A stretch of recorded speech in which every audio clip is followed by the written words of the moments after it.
Wow.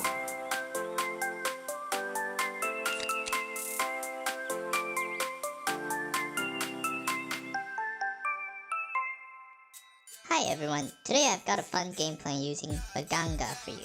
How do you even pronounce that word? I don't know, I keep calling him like Magaga. Anyway, I'll call him whatever I want, I guess. Actually, it's fun for me because Magaga is just this troll healer that many people, including myself in the past, tend to overlook. Of course, Maganga has his counters and weaknesses, so we're definitely calling this just a fun gameplay and not a everyone should try this / do this in ranked gameplay kind of video. My Maganga playstyle is heal only. I don't try to go for kills.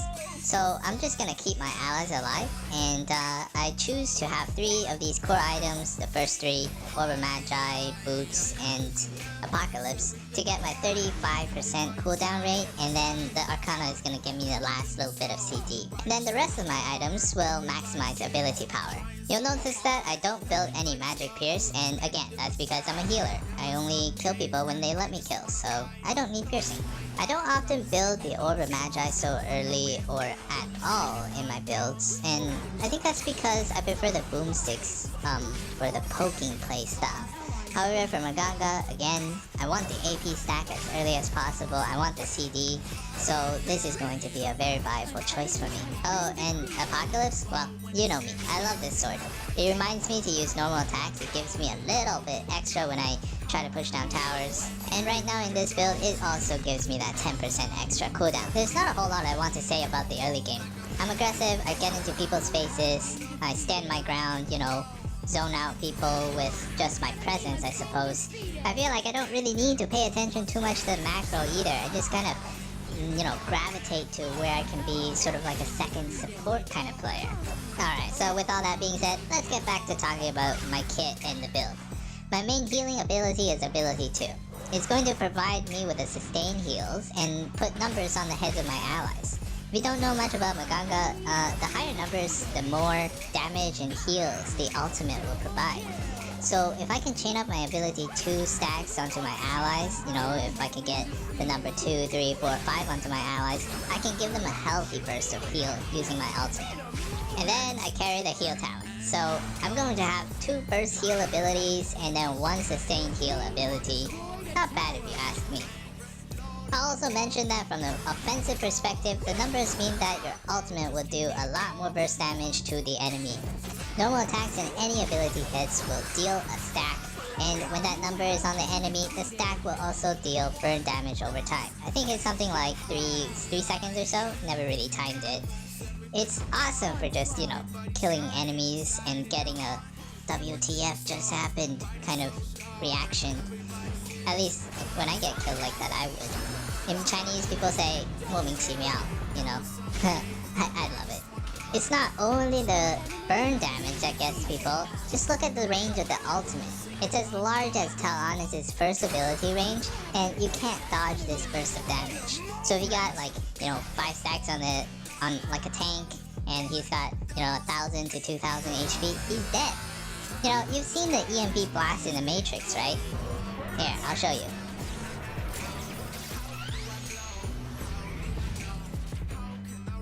Yeah, that's Maganga, but Maganga can like spam it, and Morpheus can't.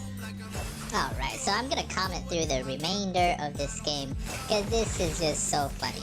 We had 2 good opportunities to close out this game, but maybe my team was just having too much fun or something, I don't know. We definitely trolled a little bit too hard.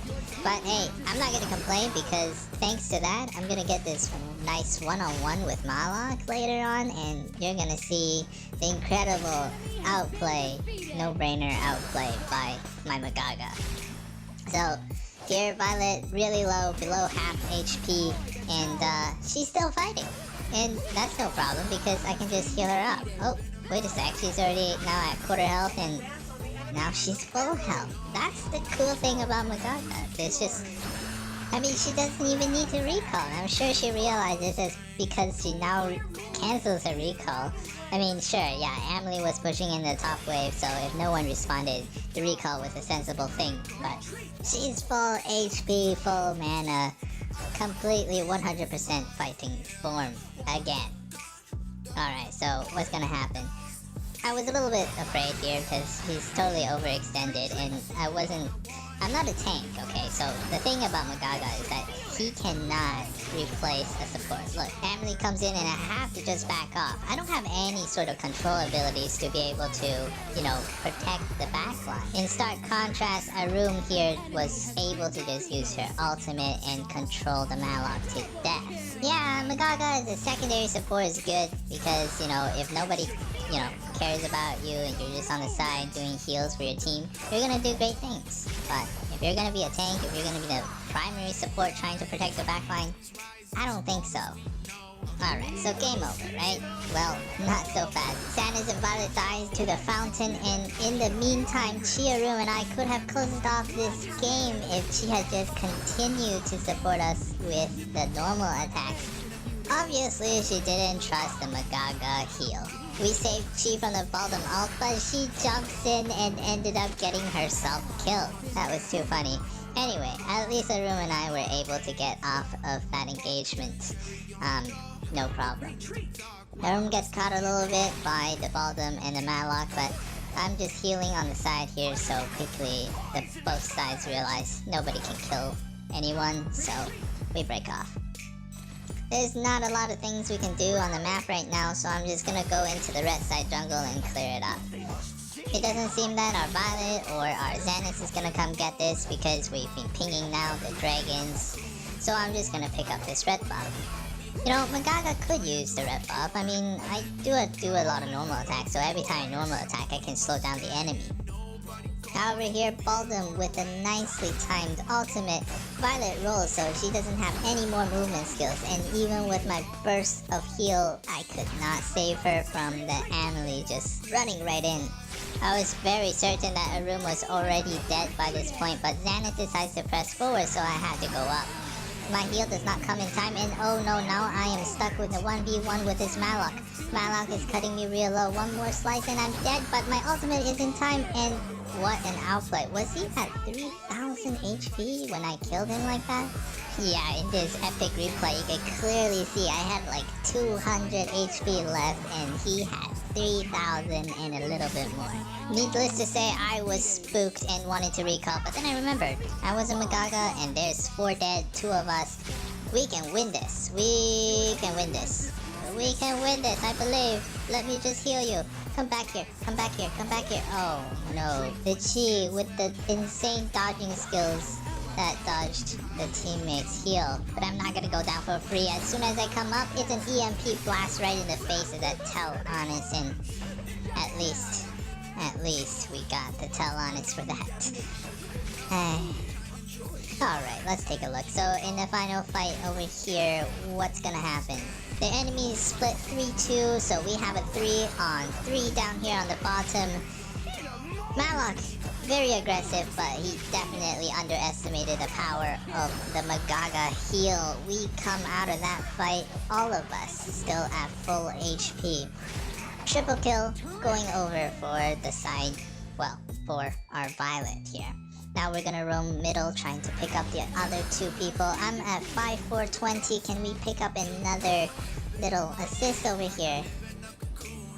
Well, even if we can't chase out this little Tell-Honest running so fast right now, at least we can keep an eye on her so she cannot recall and defend the base. I'm not too sure about the Xanax over here trying to kill the Tell-Honest. I think he would have done very well just to go and hit down the core. We probably could have won right away. But now, Malok is back out. Fortunately, Arum controls the Malok. Violet was faithfully just shooting down that core. No joking around this time. We finally close out the game, and let's take a look at the post-game stats. It's no surprise that the Violet got the MVP, but would you look at that, 194,000 HP restored for the team with Magaga. You can do the quick calculator math by yourself, but I negated 43% of the damage dealt by the enemy team. What an outcome. Alright guys, that is it for this week. October 18th, NA Glory coming right up.